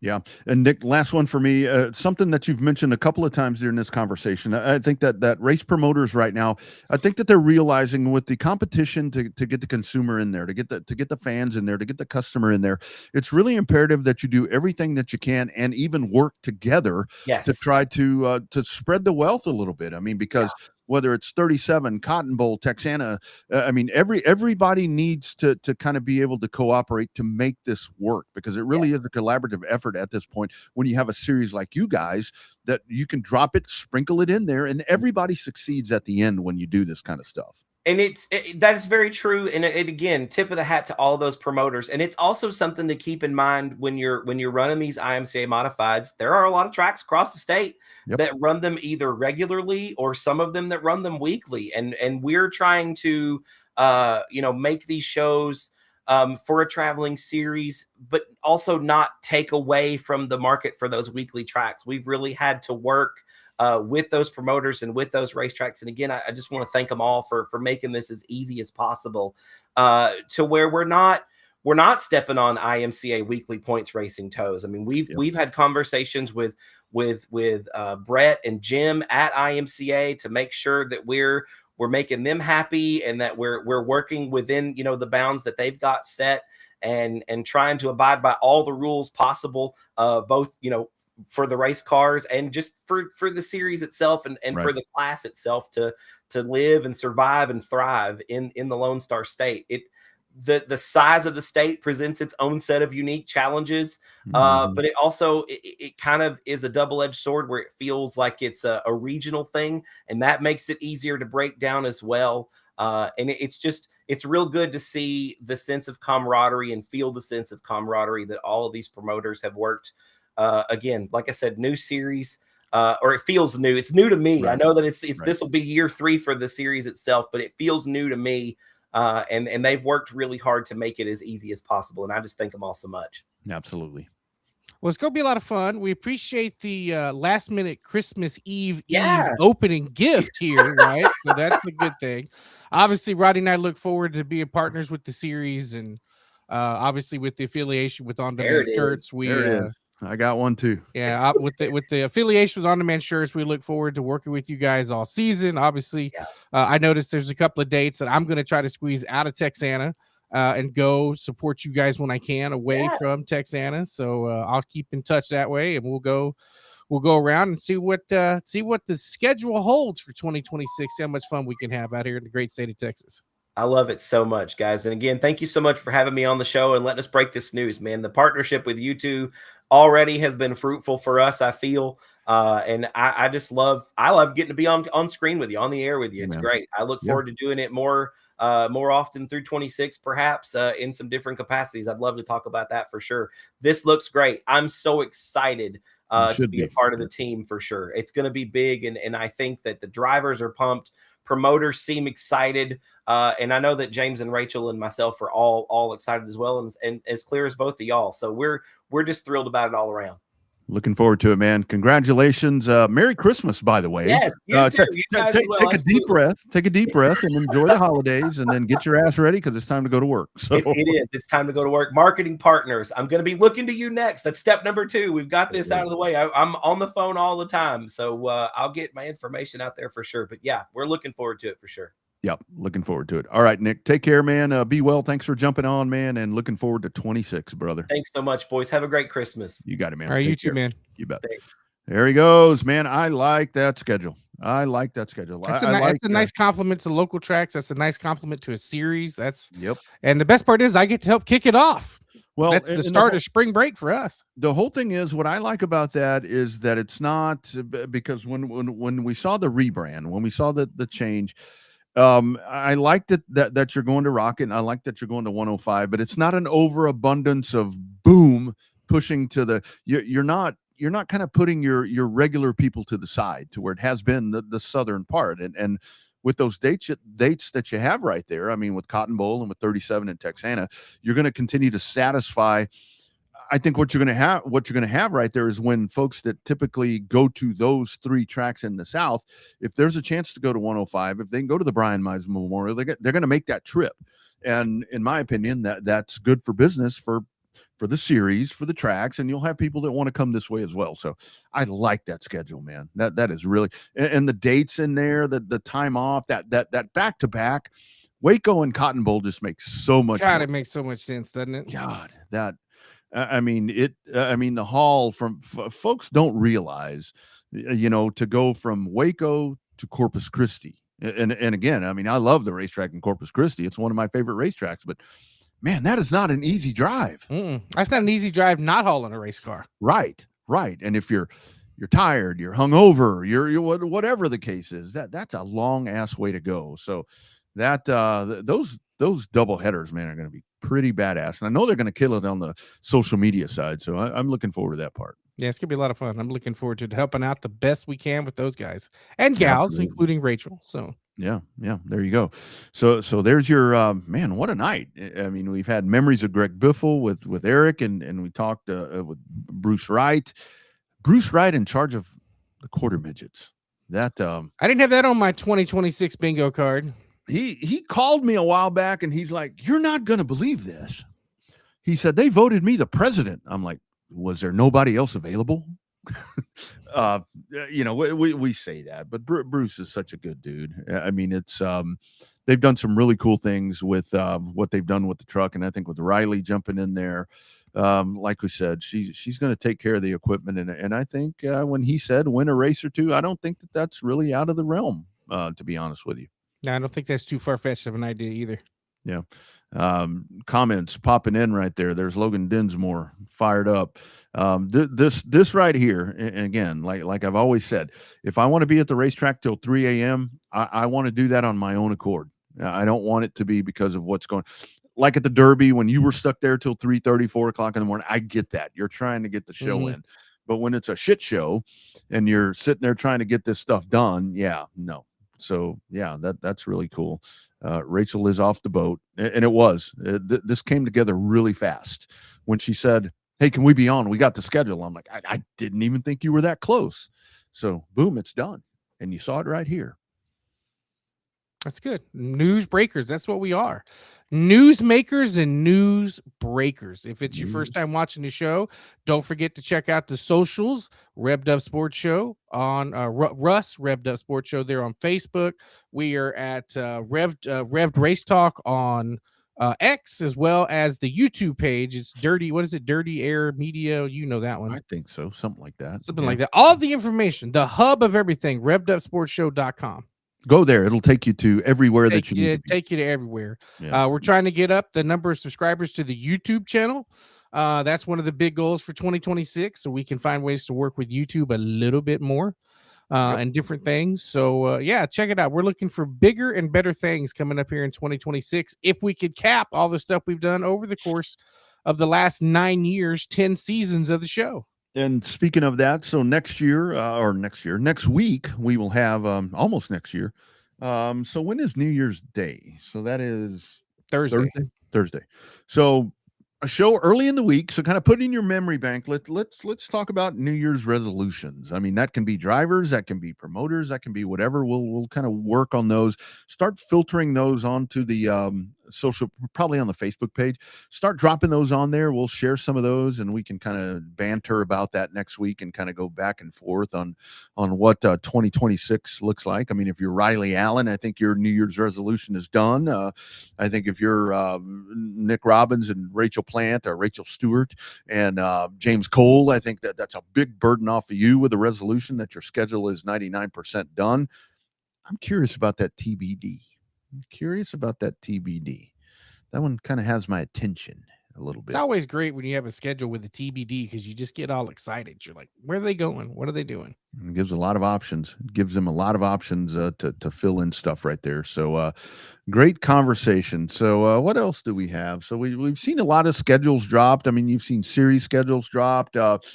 I really like that IHRA brain trust that came out. I saw that. That looks like I think if there was any question on the validity of what's going to be happening with that series, they've gone out and they've. I mean, Robert Presley is a part of that. As race director, that's a hell of a get right there. That's a really good get. I mean, that's a guy where if I'm like the Stars Tour or one of those ASA, I'm like, God damn. I mean, that's a guy that. No nonsense. So that thing seems totally legit. Seeing track schedules come out, and meanwhile, we still wait for the playoff system or the whatever the NASCAR Premier Series is going to do for a point system. Yeah, we'll wait on that. That'll probably be after the first of the year. I don't think they'll wait till Bowman Gray to let that go. So I hope not. Our man Danny. Well, they still have the Hall of Fame to go, so they could announce that during Hall of Fame weekend. Yeah, they could do that. They could do that. And again, a lot of the financials of the entire lawsuit thing. I mean, we don't know a lot of that. I mean, we do know that the charters are evergreen or partnered or permanent is what that means. Permanent, right? Yeah. Permanent without using the word. Yeah. And it really is. I mean, some of the testimony, like with the Heather Gibbs stuff, to where it NASCAR really did have them, and I get it. I mean, it was that you had to pay to play. I mean, if you wanted to be a part of the game, you had to abide by those rules. And I think that this change is good.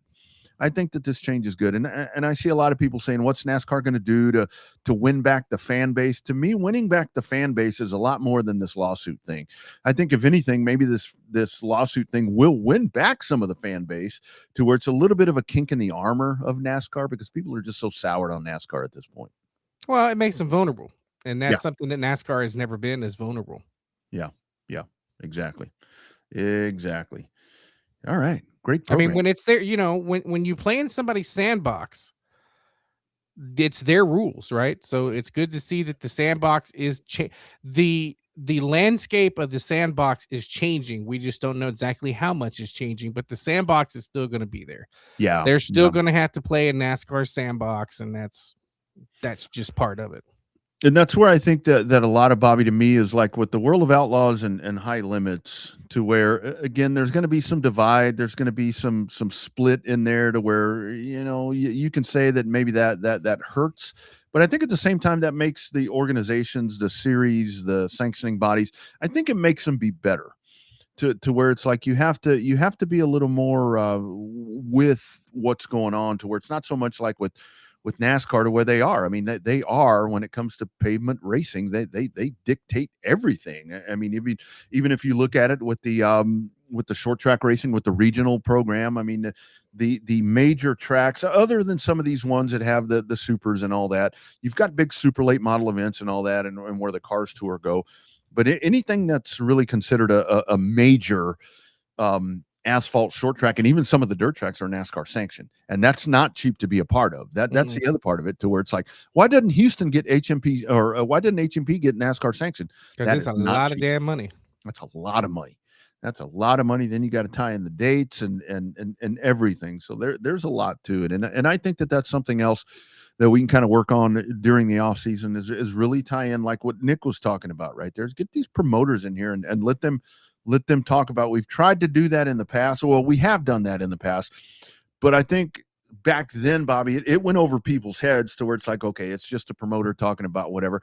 I think now it's a little more clear to people that this is a hell of a lot fucking harder than it's a whole lot harder than what people think it is. I mean, it's not just that we've been preaching it for 9 years, but it's one of those that it's like, I mean, I think people totally, with the number of racetracks that are shutting down and the reasons why they're shutting down. I mean, let's face it, right now, the only track that's not shutting down is Weber Valley Speedway on Facebook. So yeah, that one's going to stay open. I mean, that one will stay open. And with that, I know that one offends a lot of people. Some of that's pretty damn accurate. it's real damn accurate. I mean, that's the thing about it, to where it's like, I can't believe that they're making fun of racing. No. Yeah, they're making pretty. You know that remember the video, the AI video where the lights went out down in turn 1? You know that made it to a newscast. Somebody thought that was a real video and thought Weber Valley was a real racetrack, and they put it on their newscast. Oh my God. I tell you, man. Well, that's, you know, we do that to ourselves. And it's like when people go and look, I mean, I'm all about the drama and excitement, but it is like when I say that on Sunday mornings when I'm traveling, I get up on Sunday morning, get my cup of coffee and jump online to see who's pissed off, because it's like people fighting and all this other stuff. We do that to ourselves. That stuff is great. I mean, that builds drama, that builds excitement for the sport. But at the same time, it gives us that stereotype, like what you're talking about, to where people get offended, to where people are like laughing at our sport. And it's like, do you know why they're laughing at us? Because we do this all the time. So anyway, Chili Bowl up to, man, I saw the entry list. The Tulsa Shootout's up to record-breaking numbers. The Tulsa Shootout, man. It's they're getting ready over there, getting ready to go. So that'll be the first one to get us going. But at UARA, I mean, I know that Ricky and those guys, they've got some shit coming out of the box in January, to where it's very little time off, whether dirt or asphalt or asphalt. You got New Smyrna, got the Red Eye at New Smyrna. Yep, the Super Southern Series. So there's lots of stuff happening right now. It's time to get going. But do take this week and kind of enjoy the magic of the season. I'm much more in the holiday spirit this year. Like I said, I didn't even put any lights up. Oh, dude, I didn't. But Humbug Holiday. Humbug Holiday, put your lights up. But. Yeah, 8334 Humbug, humbuglights.com. If you're looking to still get that done. And you know what? I got a text today. We'll be there on January 5th to take that down. I'm like, that's the best part. That's why we didn't even put any up, because it's too late. Because you put them up 4 or 5 days later, got to take them down. Time to take them down. The better half had the whole time I was gone at the Derby, even had an extra day at the Derby. She didn't put them up, and she did not put any decoration. It takes 2 people to put the lights on the roof, but it only takes 1 person to put out the inflatables and the other stuff that we have accumulated over the years. Bobby, I think you need to tell her that you're going to cut down her allowance if she's not out there doing her job. Yeah, I mean, she had the 4 days at the Derby to do it. She didn't do anything. Yeah, because that's her holiday. But I won because I told her if we didn't put up any Halloween decorations, we weren't going to put up any Christmas decorations. So, 1 day to go, and we're almost there. So it's gonna be a little weird around here. For one thing, you know, as family gets older, that things get harder to, whether it's kids or our parents, if they're still with you, it gets harder to coordinate stuff because, getting around's not as easy as it used to be and so forth. But so this year I knew that I would have one boyfriend over, as my girls are in their, mid-20s at this point. I get 2 boyfriends over. Oh, one for each, or one's got 2.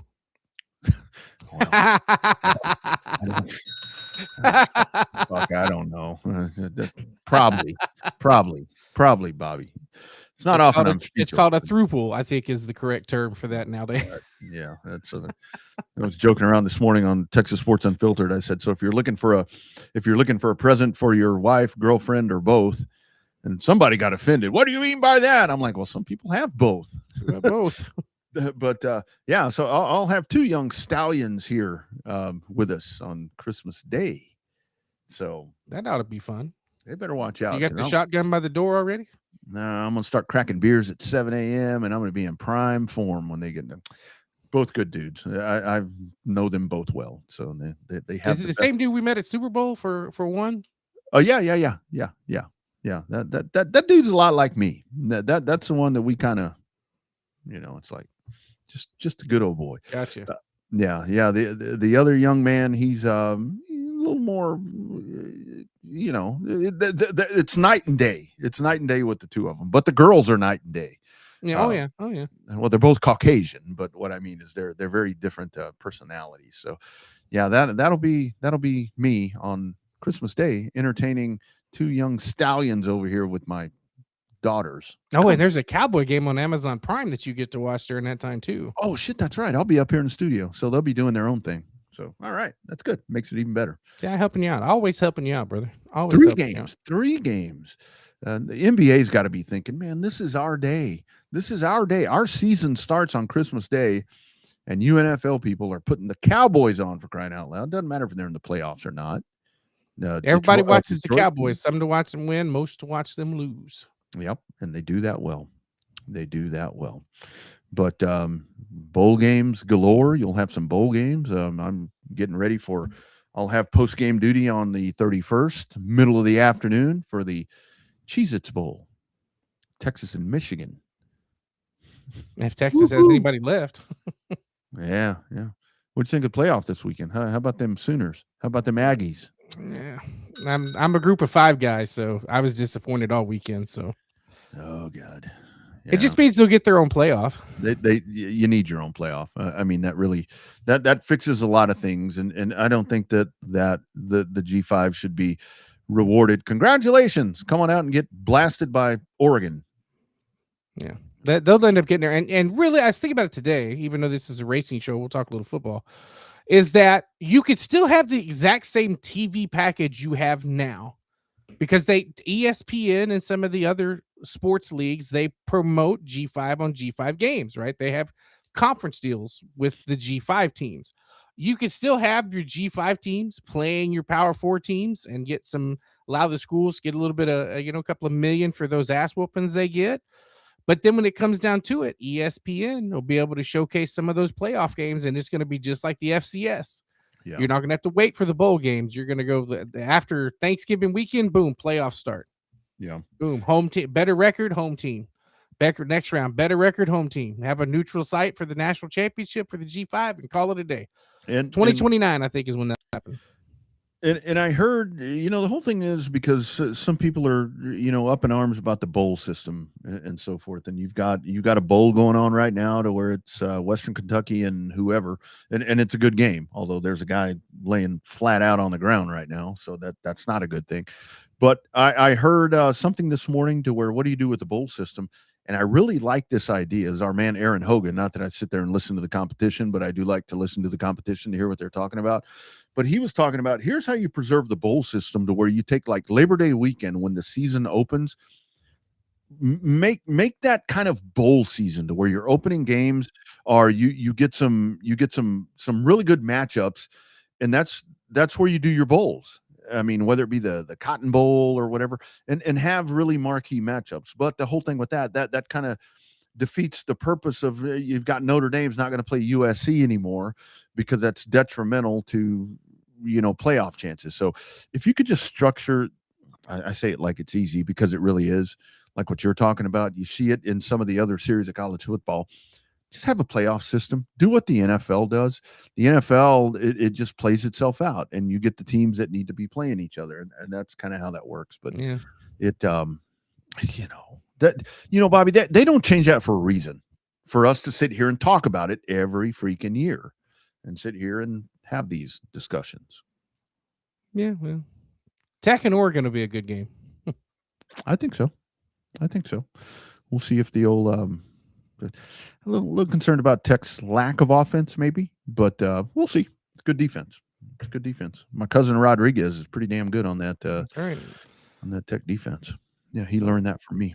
Yeah. But anyway, So, yeah. I don't know. We'll see. We'll have another discussion on it another year, I'm sure. That's it. Next year, when they change it to 16, we'll be all pissed off that 17 and 18 didn't get in. Yeah, So, exactly. Yeah, every year. All right, man. Great program. So what are you guys? I've told you what I'm doing. I'm entertaining my, I guess, future son-in-laws. Yay me. What are you guys doing? We did Christmas with my sister last night because her and her husband are going up to Waco to spend time with his family, which is fine. And then they're going to Colorado for a couple of days after that. And then I don't know what Elizabeth wants to go to Sonic tomorrow because apparently because we wouldn't get tomorrow is the anniversary of the day that I proposed. Oh, like you proposed at Sonic 22 something years ago. No, we got to Sonic and then we went to the city park there in San Marcos. And a long story later, I ended up proposing. So she always likes to go on Christmas Eve day. She likes to go to Sonic. And then even though today's the 99-cent corn dogs, but today'd have been the day to go. I know, right? I'm a cheap ass. So I still got to find her some more gifts. Apparently she got me 3 and I've only gotten her 1. So I got to do a little bit of last minute shopping tomorrow. Damn. So she got 2 footlongs that day. Yeah. Nice. Well done. Well So done. yeah, so we got to do that tomorrow. And then I guess I'm assuming Sunday morning with the in-laws and Sunday afternoon with the in-law family. And then who knows what's going to happen after that. Yeah, I got to do some present wrapping here at some point. So may do that tonight or tomorrow. Or hell, maybe early Christmas morning. I mean, I'm off. I have a bonus day off today and Friday. Yeah, or nice. tomorrow and Friday. Yeah, nice. Absolutely. Perfect. Well, you guys have a great holiday. Enjoy your Christmas. Take a little downtime right here. Put this racing to the side. And by all means, let's all just get along for a couple days. You know, let's not debate racing. Let's not debate other things that we debate all the time. Let's just kind of enjoy the Christmas spirit. Like I said, I'm more into it this year because I miss Thanksgiving, being on the road. So yeah, I'm very much in the Christmas spirit. Although I will say on Sunday, Tracy's in there wrapping gifts and doing different things in the front room, and I'm watching football, and she's got Christmas music blaring, and she's singing Christmas carols, and I'm like, shh. I had to have the Sirius XM channel playing holiday music last night on the way to my sister's. There you go. Kind of calms you down a little bit, right? No, it annoyed the hell out of me, but the happy spouse runs the house. Yes, indeed. All right, you guys, enjoy your holiday. We'll do this again next week, Monday or Tuesday at some point. And we'll do New Year's resolutions to get us ready for 2026. Breaking 2026 news tonight with Riley Allen heading to the trucks and the 2026 STEM schedule. We'll get all that up onto the socials. So, Bobby, you guys have a great holiday, man. I love you guys. And I know this year's been tougher for you. So just know that I'm thinking about you and everything. And man, looking forward to next week and a great 2026. Oh yeah, I got a whole bunch of fireworks. I went to a fireworks warehouse and got a bunch of fireworks at 70% off, Nice. and still spent almost $200 at 70% off. So we're gonna light up our buddy's neighborhood. So a penny saved is a penny earned. That's right. what they always say. All right, you guys, we will catch you next week. Hashtag Real Race Talk. This has been the Revved Up Sports Show. Catch all the archives and so forth. Every social destination is at revvedupsportshow.com. Be sure and jump up on there. Since I didn't kill the stream last week, I do have to, or week before, whenever that was, I do have to ask you, did you find the aforementioned vehicle that was you and I were discussing after I forgot to turn the stream off last night? Oh, well, my internet sucks. You cut out. I'm assuming you meant the tire. Yes. Yeah, we finally got that worked out. Yeah. Okay. Yeah. All right. Good deal. It did not have the locking nut on it though. That was a good thing. But I did have to call in reinforcements. I needed somebody with a bigger air gun and a bigger breaker bar. So nice. The nut was too big. That's right. It was on there too damn hard. I think it was cross-threaded. So yeah. Too thick. All right, you guys have a great week. We'll do it again next week. Monday or Tuesday for sure. Monday or Tuesday. You're right. Showtime Bobby Chaffee down south. I'm Rodney Rodriguez up north. Be well. Merry Christmas. And we'll see you next week on the Revved Up Sports Show.